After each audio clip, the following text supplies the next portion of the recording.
आप सभी को आवाज आ रही है?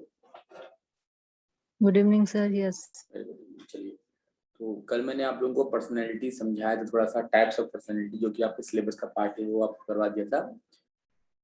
अभी पर्सनैलिटी असेसमेंट यानी व्यक्तित्व मापन लिख लीजिएगा, हेडिंग डालिएगा आप,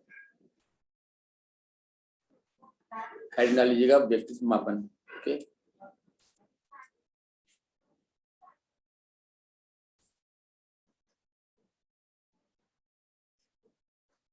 जैसे कि कल मैं आपसे बात कर रहा था, बहुत चर्चा की हमने कि भाई किसी इंसान को हम आसानी से सिर्फ शक्ल देख के नहीं पहचान सकते हैं, ऐसा वैसा ये वो सब कुछ। तो किस तरीके से हम पहचानेंगे कौन इंसान कैसा है, किसका व्यक्तित्व कैसा है ना। तो उसकी पहचान करने के लिए ही जो हम तरीके इस्तेमाल करते हैं वो हमारे पर्सनैलिटी असेसमेंट की टेक्निक्स कहलाती हैं। राइट, क्या क्या होती हैं देखिए, बहुत छोटा सा टॉपिक है, ज़्यादा लंबा नहीं खींचेगा ये अभी आपका। अलग अलग तरह की इसमें टेक्निक्स होती हैं, लिखिएगा सबसे पहले सब्जेक्टिव टेक्निक। सब्जेक्टिव टेक्निक, विषयनिष्ठ तकनीक, हिंदी में लिख लीजिएगा इसको आप, विषयनिष्ठ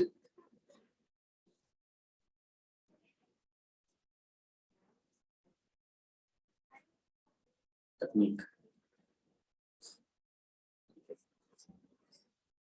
कौन कौन सी होती हैं देखिए, सीधे चलते हैं डायरेक्ट। मैं फिर कह रहा हूँ कि ज्यादा डिस्कशन नहीं है इसमें, जिसमें जहां यहाँ पर होगा हम बताऊंगा आपको। तो देखिए, ये आपको दिखाई दे रहा होगा ऑब्जर्वेशन। सबसे पहला ऑब्जर्वेशन को लिखिएगा हिंदी में आप अवलोकन।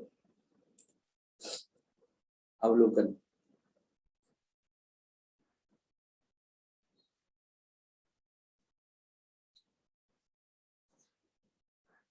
अवलोकन। अब अवलोकन के द्वारा हम कैसे पता लगा सकते हैं कि कौन इंसान कैसा है ना। तो लिखिएगा कि अवलोकन के माध्यम से हम, अवलोकन के माध्यम से हम किसी भी व्यक्ति के गुणों का आकलन कर सकते हैं। किसी भी व्यक्ति के गुणों का आकलन कर सकते हैं। अब यहाँ पर लिखा हुआ नहीं है बट आप लोग लिख लीजिएगा, अवलोकन दो तरह का होता है। इंग्लिश में लिखिएगा इसको आप पार्टिसिपेटरी और नॉन पार्टिसिपेटरी। ठीक है, अवलोकन दो तरह का होता है, लिख लीजिएगा प्रतिभागी, प्रतिभागी अवलोकन और गैर प्रतिभागी अवलोकन। ठीक है, प्रतिभागी को बोलते हैं हम पार्टिसिपेटरी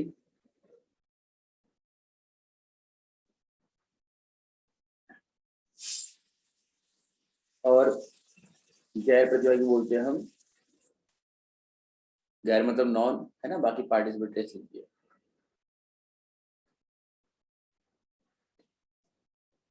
लिखिएगा प्रतिभागी के अंदर लिखिएगा आप जब अवलोकन करता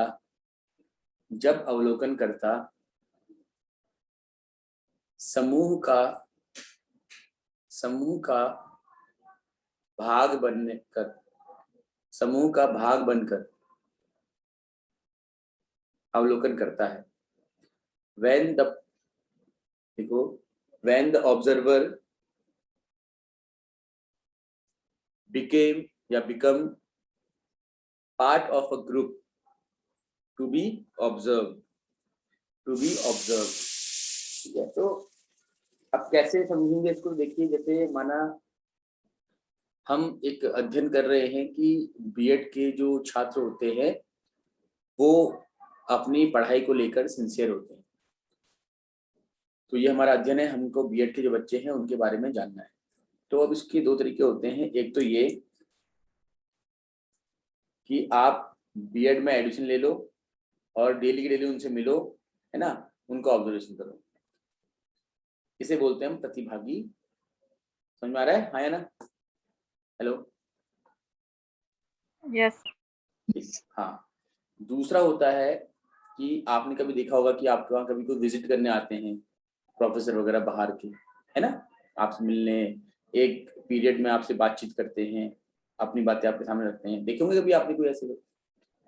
आपके बीएड कोर्स के दौरान हो आया हो बाहर से, ठीक है। तो जब लिखिए गैर प्रतिभागी में लिखिएगा, जब अवलोकनकर्ता बाहरी रूप से समूह का अवलोकन करता है,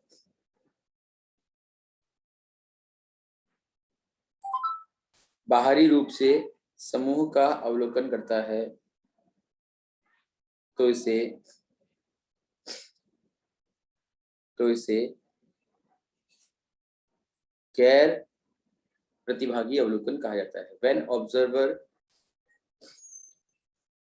When observer observe any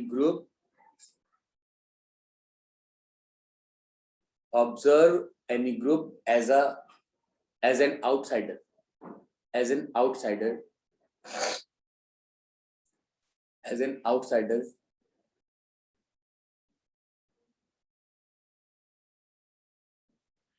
the observation is called या said to be non-participant। ठीक है, तो इसको कुछ ऐसे भी समझ सकते हैं आप, आपके परिवार में कितने लोग रहते हैं, जैसे कौन है जवाब देगा, जो बताओ, बताइए, कोई भी आप में से, आपके परिवार में कितने लोग रहते हैं? आप लोग आंसर नहीं देते हो ना, दे दिया कोई भी देना। हाँ, कौन? 3 लोग रहते हैं, ठीक है। दीपा, तो दीपा जी के घर में 3 लोग रहते हैं, तो 6 लोग रहते हैं। 6 रहते हैं, चलो 6 लोग रहते हैं, ठीक है। तो 6 लोग इनके घर में रहते हैं, ओके। अब हम ये कहते हैं भाई कि दीपा अपने घर के सदस्यों का अवलोकन कर रही हैं, तो ये कैसा अवलोकन होगा? ये हो जाएगा कैसा? प्रतिभागी, क्योंकि दीपा जिनका अवलोकन कर रही हैं वो दिन रात दीपा के साथ रहते हैं। समझ में आ रहा है आपको, है ना? Yes sir.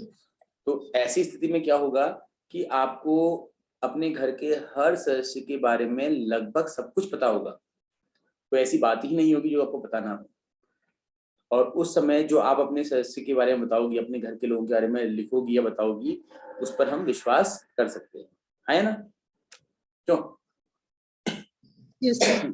अब लेकिन क्या होता है कि दीपा से कहा जाता है कि उनके साथ बीएड में एक मैम पढ़ती हैं, कोई भी नाम बताओ अपने बीएड में साथ पढ़ती थी अपनी दोस्त का, बताओ दीपा, कोई भी। पुष्पा जोशी। पुष्पा जोशी, ठीक है। तो पुष्पा जोशी नाम से एक मैडम पढ़ती हैं दीपा के साथ। अब दीपा से कहा जाता है कि पुष्पा के घर के लोग कैसे हैं, ठीक है, पता लगाओ।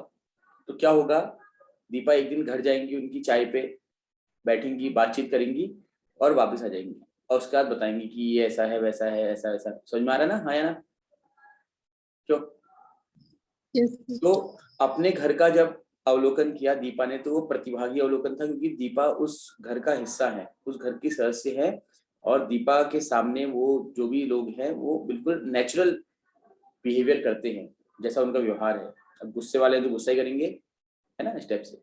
लेकिन जब दीपा पुष्पा के घर जाकर के उनके घर के लोगों का अवलोकन करती हैं,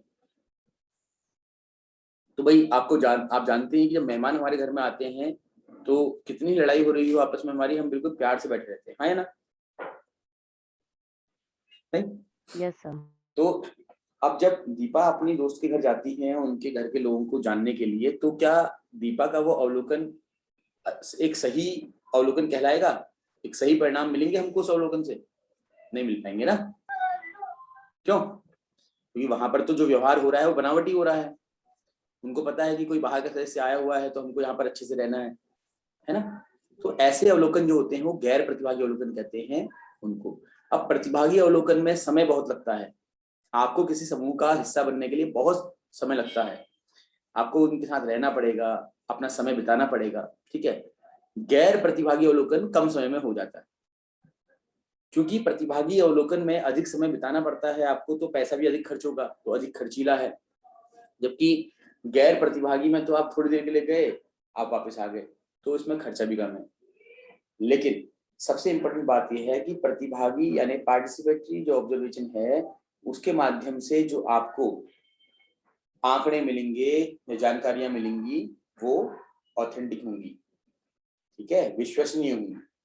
जबकि गैर प्रतिभागी अवलोकन के माध्यम से जो आपको आंकड़े मिलेंगे वो उतने विश्वसनीय नहीं होंगे। समझ में आ रहा है?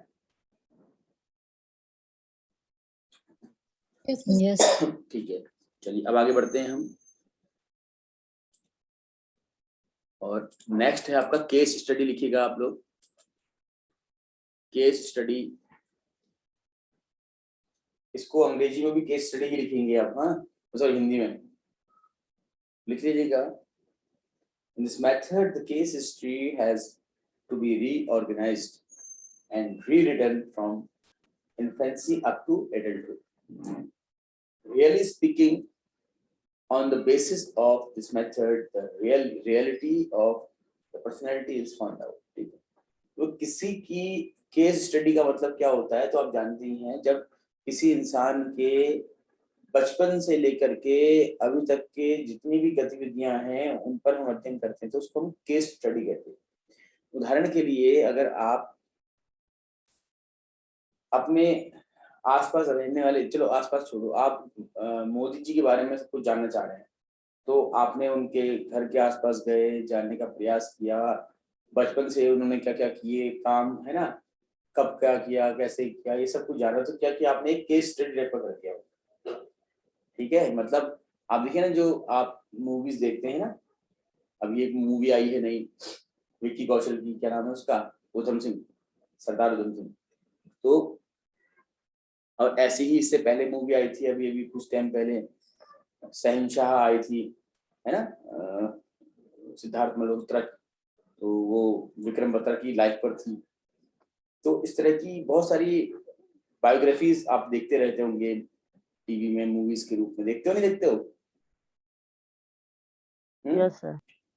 तो जब कभी प्रमोशन करने आते हैं ये हीरोज वगैरह, तो आपने इनको बोलते हुए सुना होगा कि पहले मूवी करने से पहले इन्हें सब कुछ जानने का प्रयास किया, उनके बारे में सब कुछ पढ़ा, उनके घर पे रहे, उसको जिया बिल्कुल एकदम अच्छे से, और तब जाकर के उनके जैसा जो भी उन्होंने बिहेवियर किया होता है लाइफ लॉन्ग वो किया। सुनते होंगे ना आप ऐसा, क्यों? तो इसी को हम बोलते हैं क्या? हाँ, तो इसी को हम केस स्टडी बोलते हैं, जब किसी एक व्यक्ति विशेष के बारे में संपूर्ण जानकारी लेने का हम प्रयास करते हैं, है ना, अलग अलग सूत्रों से, तो उसे केस स्टडी कहा जाता है। ठीक है, देखिए हिंदी में लिख लीजिए इसको, किसी व्यक्ति विशेष के जीवन काल का अध्ययन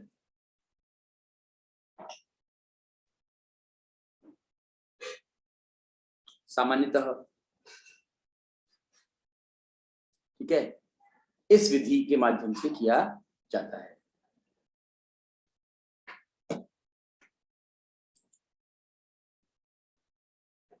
फिर लिखिएगा इंटरव्यू, तो आप जानती है interview, it is a process of communication. Interview तो आपने दिए होंगे ना बहुत सारे,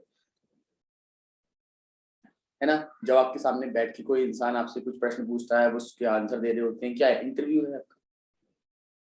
जैसे कि जब कभी डॉक्टर को दिखाने जाते हैं, डॉक्टर 50 ये पूछता है, आप उसका आंसर दे रहे होते हैं, तो ये क्या है? आपके एक प्रकार से इंटरव्यू है ना। तो उस समय डॉक्टर आपके बारे में जानने का प्रयास कर रहा है कि आपको कैसा फील होता है, कैसा फील होता है, उसके लिए कुछ प्रश्न पूछ रहा है आपसे, आप उनके आंसर दे रहे हैं, तो ये तो कुछ चल रहा है ना? क्यों? हेलो। जी सर। तो इंटरव्यू भी दो तरह के होते हैं, एक होता है ऑर्गेनाइज्ड, एक होता है अनऑर्गेनाइज्ड। ये लिखने की जरूरत नहीं है हालांकि आपको। ऑर्गेनाइज्ड इंटरव्यू वो होता है जैसे कि मुझे पता है कि आप किसी जॉब इंटरव्यू के लिए जा रहे हैं और मैं उस इंटरव्यू को लेने वाला इंटरव्यूअर हूँ, तो मैं आपके आने से पहले पूरा प्लान रहूंगा कि मुझे ये प्रश्न पूछना है, ये प्रश्न पूछना है, ये प्रश्न पूछना है, ये प्रश्न पूछना है, मतलब पूरा ऑर्गेनाइज रहूंगा उसमें। तो ये तो हो जाएगा आपका ऑर्गेनाइज्ड, ठीक है, इंटरव्यू, जहां पर पहले से ही प्लानिंग की जाती है क्या प्रश्न पूछना है, कब कैसे पूछना है, ये सब कुछ। अनऑर्गेनाइज्ड क्या होता है बताओ? जब अचानक से मतलब आप कहीं टकरा गए, अचानक से क्वेश्चन हाँ पूछने जैसे। आप अचानक से कहीं टकरा गए मुझसे, आपने कहा सर थोड़ा सा कुछ डाउट से आपसे बात करनी थी करियर को लेकर के, तो उस समय हमारे बीच जो बात होगी वो क्या होगी, अनऑर्गेनाइज्ड होगी, क्योंकि उसमें मैं कोई प्लान नहीं रहूंगा कि मुझे आपसे यही प्रश्न पूछने हैं, यही पूछने हैं, आपकी तरफ से जो जवाब आएगा उसके आधार पर मैं प्रश्न पूछता चला जाऊंगा। ऑर्गेनाइज में तो पहले डिसाइड रहता है कि इसका आदि प्रश्न पूछना करके, है ना। लेकिन अनऑर्गेनाइज में क्या होता है, आपसे कोई प्रश्न पूछा, आपने उत्तर दिया, फिर उस उत्तर के आधार पर जो मुझे लगेगा मैं वो प्रश्न पूछ दूंगा, मतलब प्लान्ड नहीं रहेगा कोई क्वेश्चन। समझ में आ रहा है? Yes sir. फिर है ऑटोबायोग्राफी। एक्चुअल में ऑटोबायोग्राफी बिल्कुल केस स्टडी की तरह समझ लीजिए इसको आप, कुछ नया नहीं है इसमें, ठीक है। जब कोई इंसान अपने बारे में लिखता है तो उसको हम ऑटोबायोग्राफी यानी कि आत्मकथा कहते हैं। अच्छा, इंटरव्यू का हिंदी बोलते हैं साक्षात्कार।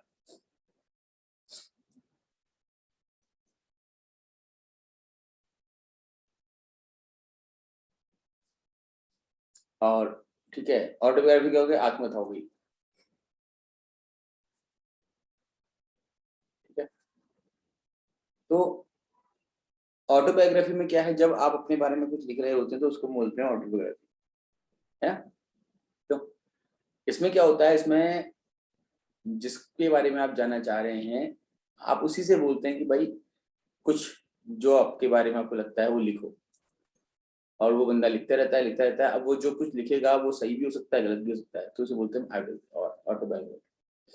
कुछ नया नहीं है, आपने सुना ही होता है आत्मकथा के बारे में, तो बताने की जरूरत नहीं है। और इनमें से ऑब्जर्वेशन और इंटरव्यू के प्रश्न बहुत पूछे जाते हैं, है ना, इसलिए मैंने लंबा डिस्कशन किया भी।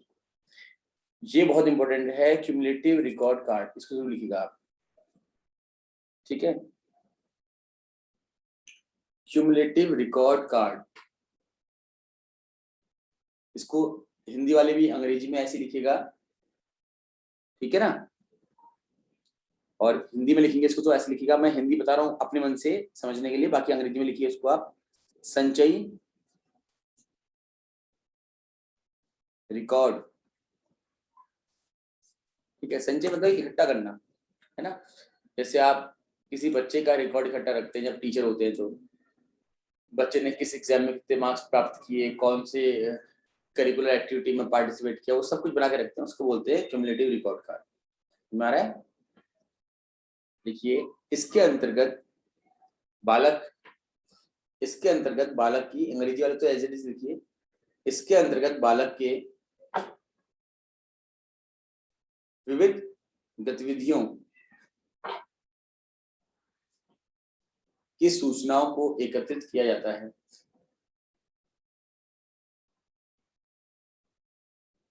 एकत्रित किया जाता है, ठीक है।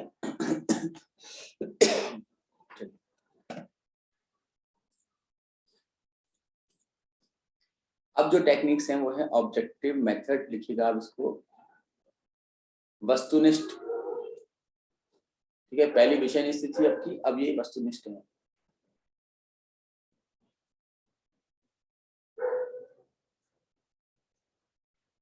वस्तुनिष्ठ तकनीक, वस्तुनिष्ठ तकनीक। पहले देखिए इसमें आप रेटिंग स्केल, रेटिंग स्केल क्या होता है वो आप लोगों ने देखा ही होगा कि कौन सी मूवी को कितना करते हैं रेटिंग मिली है, 5 स्टार, सेकंड 2 स्टार। आजकल तो आप कोई ऑनलाइन प्रोडक्ट खरीदते हैं तो उसमें भी रेटिंग दी रहती है ना, उसको देखते हैं आप लोग, ठीक है, वही रेटिंग है आपकी। तुम्हारा है? Yes sir. सेकंड आपका है चेकलिस्ट, ठीक है। अब चेकलिस्ट क्या होती है, आपने देखा होगा कई बार, जैसे आप कोई फॉर्म भर रहे होते हो, उस फॉर्म में आपको कई सारी चीजें भरनी होती हैं, है ना, क्यों? तो वहां पर क्या आपके पास मोर देन वन ऑप्शंस होते हैं, उसको हम चेकलिस्ट बोल देते हैं। जैसे अभी एग्जांपल देता हूँ आपको चेकलिस्ट का, मैं पहले उसको देख ही लो आप। आपके सामने कुछ क्वेश्चन रख दिए, ठीक है। 1 क्वेश्चन, 2 क्वेश्चन, 3 क्वेश्चन। अब ये क्या है आपके, आपको टिक करना है इनमें, ठीक है। जैसे क्या आप उत्तराखंड के मूल निवासी हैं? अगर हैं तो टिक करिए, तो रहने दीजिए, है ना। क्या आपने हाई स्कूल उत्तराखंड से किया है? टिक कीजिए वरना रहने दीजिए, है ना। फिर आपसे पूछा जा रहा है कि क्या आप स्नातक में 50% लेकर पास हुए हैं? टिक कर दिए, रहने दीजिए। मतलब ये क्या है आपका, आपके बारे में सूचना प्राप्त करने के लिए एक प्रकार की प्रश्नावली टाइप की होती है, जहां पर आपको टिक या मतलब आंसर कुछ नहीं देना होता है, बस आपको टिक करके हाँ या ना के रूप में इसके आंसर देने होते हैं। तो ये होती है क्या, चेकलिस्ट। फिर है कंट्रोल्ड ऑब्जर्वेशन, मैं बता चुका हूं आपको अभी ऑब्जर्वेशन के बारे में बहुत कुछ, ठीक है। तो उसी का एक प्रकार है आपका कंट्रोल ऑब्जर्वेशन। कंट्रोल का मतलब होता है जहां पर सारी की सारी जो कंडीशंस होती हैं वो हमारे कंट्रोल में होती है। जैसे आप क्लासरूम के अंदर बच्चों का ऑब्जर्वेशन कर रहे हैं, तो क्लासरूम का जो ऑब्जर्वेशन है वो कंट्रोल होता है, क्योंकि बच्चे क्लासरूम के अंदर हैं, बाहर जा नहीं सकते हैं, आपने कंडीशन लगा रखी है, ठीक है। उसके अलावा आपने बच्चों को इंस्ट्रक्शन दे रखे हैं, वो फॉलो कर रहे हैं, तो ये क्या है आपका, सब आपके कंट्रोल में रहता है। Control observation under laboratory conditions और under control conditions can be used to study certain aspect of. तो इसको लिख दिया नियंत्रित अवलोकन, लिखिए इसको, बस हो गया, बाकी कुछ लिखने की जरूरत नहीं। नियंत्रित अवलोकन जैसे प्रयोगशाला के अंदर छात्रों द्वारा, जैसे प्रयोगशाला के अंदर छात्रों द्वारा नियंत्रित रूप से प्रयोग करना, ठीक है।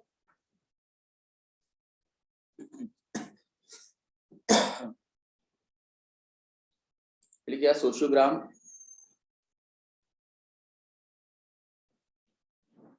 सोशियोग्राम समाज विधि टाइप, उसको सोशियोमेट्री बोलते हैं, लिखिए हम, है ना। सोशियोग्राम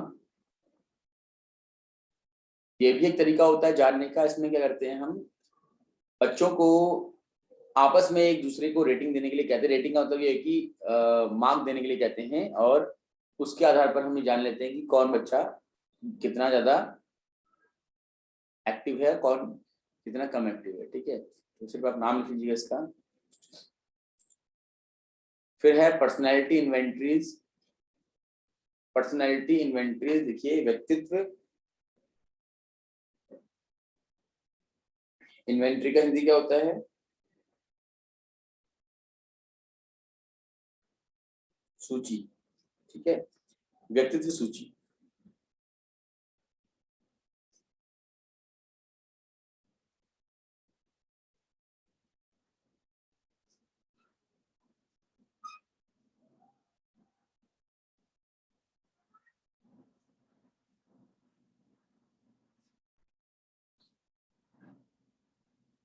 ठीक है, और कोई प्रश्न है यहाँ पर पूछो, मैं स्लाइड चेंज कर रहा हूँ ना।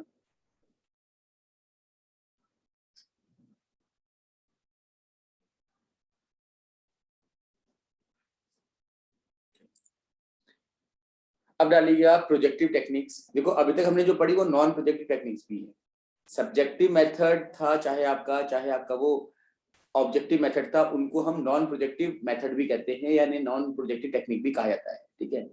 तो लिखिएगा प्रोजेक्टिव टेक्निक, प्रक्षेपी विधि, हिंदी में लिखिएगा इसको आप प्रक्षेपी।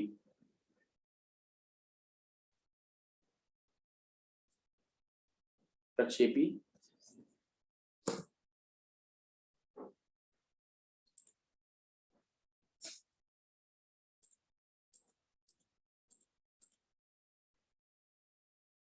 लिखिए पहला इसमें थेमेटिक एपर्सेप्शन टेस्ट, ठीक है। देखिए TAT थेमेटिक एपर्सेप्शन टेस्ट, बहुत ज्यादा नहीं लिखना है इनके बारे में आपने, और इंग्लिश वाले हिंदी वाले भी अंग्रेजी में ही लिखेंगे इसको, ठीक है।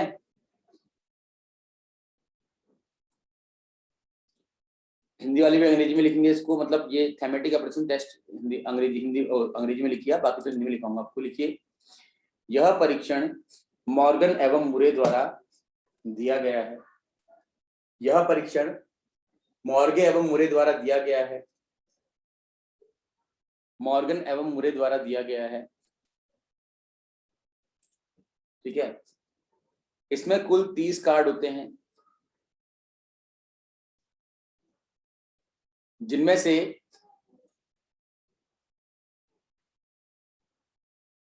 10 कार्ड मेल के लिए यानी पुरुषों के लिए, 10 कार्ड फीमेल के लिए और 10 कार्ड मेल एंड फीमेल दोनों के लिए होते हैं। 30 कार्ड को ऐसे हम डिवाइड करते हैं। ठीक है, तो इस प्रकार से एक मेल मैक्सिमम 20 कार्ड यूज कर सकता है, 10 अपनी कैटेगरी के और 10 दोनों के जो हैं। ऐसे ही फीमेल भी मैक्सिमम 20 कार्ड को यूज कर सकती है। ठीक है भाई, इतना लिखिए, इतना ही पूछते हैं। और जो ये टेस्ट है ना, ये 10 वर्ष से ऊपर के बच्चों के लिए होता है। ठीक है, जो टेस्ट है ये 10 वर्ष से ऊपर के बच्चों के लिए होता है, उससे नीचे वालों के लिए नहीं होता है। ये भी लिख लीजिएगा, यह परीक्षण 10 वर्ष से अधिक आयु वालों के लिए होता है। लिखिएगा, चिल्ड्रंस एपर्सेप्शन टेस्ट CAT, लियोपोल्ड बेलाक, ये नाम लिखा हुआ है ना, अंग्रेजी में लिखिए, द्वारा दिया गया है तथा यह 3 वर्ष से 10 वर्ष की आयु के बच्चों के लिए है। 3 वर्ष से 10 वर्ष की आयु के बच्चों के लिए है। ठीक है, इसमें एनिमल यानी कि जानवरों के चित्रों की अधिकता होती है। ठीक, कितने होते हैं कार्ड, तो यहां लिखा है देखो 10, टोटल 10 कार्ड होते हैं इसमें। राइट, बस इतना ही लिखना आपने। ये प्रश्न पूछा आता है यहाँ कि जो CAT है, चिल्ड्रन एपर्सेप्शन टेस्ट है, उसके कार्ड में किसके चित्र होते हैं, तो जानवरों के चित्र होते हैं, याद रखना है।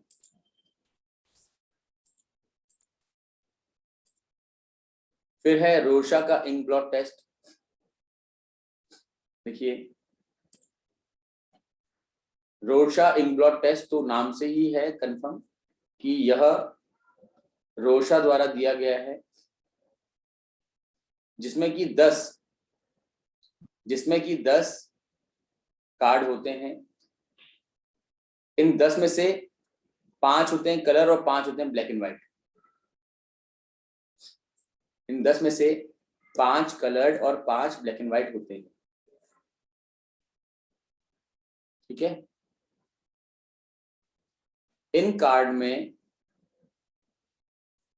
कोई स्पष्ट चित्र ना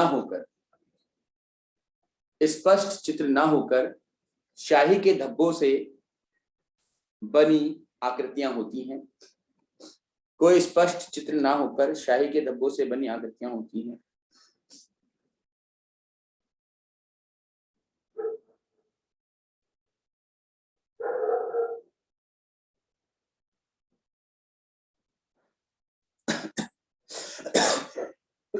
बस इतना काफी है। लिखिए,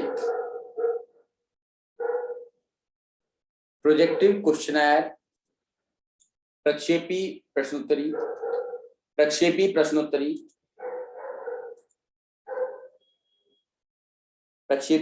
अब नाम ही नाम लिखवा ली, उसके अंदर लिखने की जरूरत नहीं है। फिर है सेंटेंस कंप्लीशन टेस्ट, वाक्य पूर्ण परीक्षण। ठीक है, मतलब इसमें क्या होता है ना, एक सेंटेंस दिया होता है, वो अधूरा छोड़ दिया जाता है, और जिस पर आप ऑब्जर्वेशन कर रहे हैं, जिसका, उसको आप कहते हैं कि इसको अब कंप्लीट करो ना। जैसे आपसे मैंने कहा कि अभी अभी 2 दोस्त सड़क से, और वाक्य को छोड़ दिया, अब आप पूरा करेंगे। घूमने जा रहे थे, कुछ लेके आ रहे थे, इस टाइप से। ठीक है ना। फिर साइकोड्रामा लिखिएगा। साइकोड्रामा बहुत इंपॉर्टेंट है, और इसी के माध्यम से आपको जानकारी होगी नहीं होगी पता नहीं, विदेशों में बच्चों का रेगुलर असेसमेंट किया जाता है साइकोड्रामा के माध्यम से। ठीक है, तो इसके अंतर्गत बच्चों बच्चों को अचानक से कोई भूमिका दी जाती है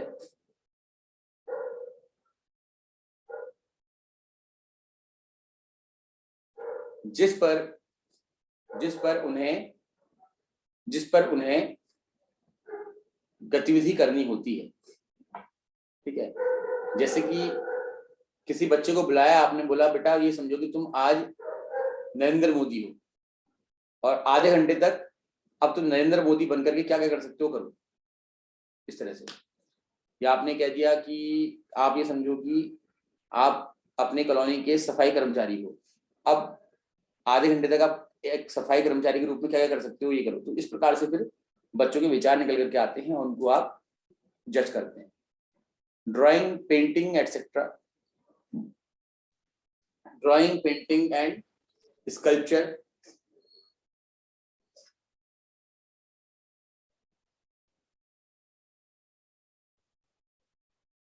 ठीक है। ड्राइंग, पेंटिंग एंड स्कल्पचर मतलब मूर्ति, इसको मूर्ति बोलते हैं, पता ही होगा आप लोगों का हालत कितना।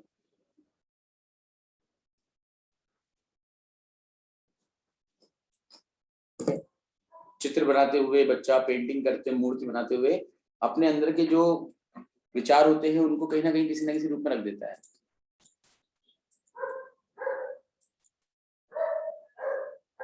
ठीक है, इसके आपकी आती है साइको एनालिटिक मेथड्स, मनोविश्लेषणात्मक विधियां।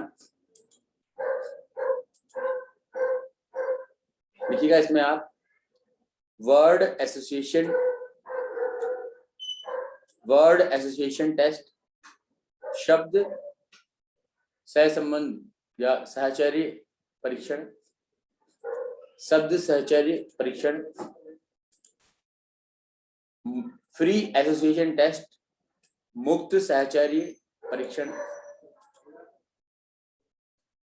फिर है ड्रीम एनालिसिस, स्वप्न विश्लेषण,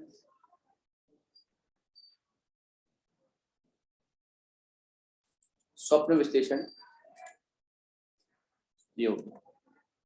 ठीक है, अब ये वर्ड एसोसिएशन टेस्ट क्या होता है, देखो इसमें बहुत सारे शब्द आपके सामने बोले जाते हैं। अब उनमें से आपको फ्रीक्वेंटली जो जो शब्द आपको याद है वो बोलने होते हैं।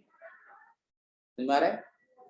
इस तरह से फ्री एसोसिएशन टेस्ट में क्या होता है, आपको कुछ तय समय तक लगातार बोलना होता है, जो मन में आ रहा है वो बोलते रहो, ऐसा। और ड्रीम एनालिसिस में क्या होता है, आपने जो सपना देखा है उसके बारे में आप बताते हैं, इस तरह से। तो ये आती है आपकी साइको एनालिसिस टेक्निक्स के अंदर। अब यहाँ तक कोई प्रश्न अगर आपका है तो पूछिए। मैं तो ये कहूंगा आपसे कि अब 4.5 मिनट लगभग बचा हुआ है, मैं क्लास को यहीं पर होल्ड करता हूँ और आप लोग ये 4.5 मिनट जो मैंने आपको लिखवाया है उसको देखिए 1 बाय 1। ठीक है, और जो भी चीज आपको समझ में नहीं आ रही वो पूछिएगा। पहले 4 मिनट तक देख लो इसको, फिर सेकंड मीटिंग जो हमारी स्टार्ट होगी उसमें आप पहले क्वेश्चन पूछिएगा, तब हम आगे बढ़ना स्टार्ट करेंगे। तो ये हमारा व्यक्तित्व का कंप्लीट हो गया है। ठीक है, कोई प्रश्न आपका होगा तो पूछिएगा इसमें।